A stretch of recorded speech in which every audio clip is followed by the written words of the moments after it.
எல்லோருக்கும் வணக்கம். இன்றைக்கி நம்ம பார்க்க போகிறது பொழுது. இந்த பொழுதை நம்ம 2 வகையாக பிரிக்கலாம். எப்படி அப்படின்னு பார்த்திங்கன்னா, ஒன்று சிறு பொழுது, இன்னொன்று பெரும்பொழுது. ஒன்று என்னது? சிறு பொழுது, இன்னொன்று பெரும்பொழுது.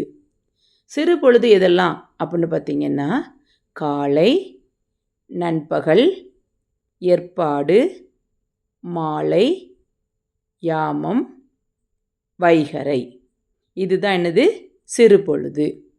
பெரும்பொழுது எதெல்லாம் அப்படின்னா, கார்காலம், குளிர்காலம், முன்பனிக்காலம், பின்பனிக்காலம், இளவேனிற்காலம், முதுவேனிற்காலம்.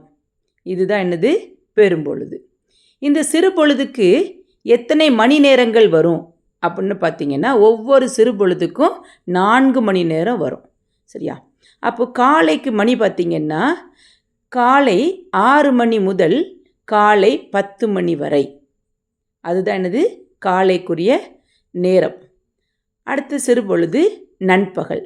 நண்பகலுக்குரிய கால நேரம் என்ன அப்படின்னீங்கன்னா, காலை 10 மணி முதல் பிற்பகல் 2 மணி வரை. இதுதான் நண்பகலுக்குரிய நேரம். அடுத்தது ஏற்பாடு. இந்த ஏற்பாடுக்குரிய நேரம் என்ன அப்படின்னு பார்த்திங்கன்னா, பிற்பகல் 2 மணி முதல் மாலை 6 மணி வரை. இதுதான் ஏற்பாடுக்குரிய நேரப்பொழுது. அடுத்தது மாலை. இந்த மாலைக்குரிய நேரம் என்ன அப்படின்னு பார்த்திங்கன்னா, மாலை 6 மணி முதல் இரவு 10 மணி வரை. அடுத்தது யாமம். யாமத்துக்குரிய காலம், அதாவது நேரம் என்னென்னா, இரவு 10 மணி முதல் இரவு 2 மணி வரை. அடுத்தது வைகறை. வைகறைக்குரிய காலம் இரவு 2 மணி முதல் காலை 6 மணி வரை. அடுத்தது பெரும்பொழுது. இந்த பெரும்பொழுது பார்த்திங்கன்னா, ஒவ்வொரு பெரும்பொழுதுக்கும் 2 மாதங்கள் வரும். ஒவ்வொரு பெரும்பொழுதுக்கும் எத்தனை மாதங்கள் வரும்? 2 மாதங்கள் வரும். கார்காலம். இதுக்குரிய மாதங்கள் ஆவணி, புரட்டாசி. அடுத்தது குளிர்காலம். இந்த குளிர்காலத்துக்குரிய மாதங்கள் ஐப்பசி, கார்த்திகை. அடுத்தது முன்பனிக்காலம்.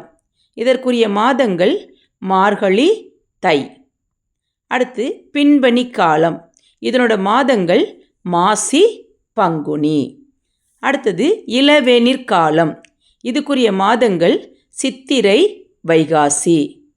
அடுத்து முதுவேனிற்காலம். இதுக்குரிய மாதங்கள் ஆனி, ஆடி.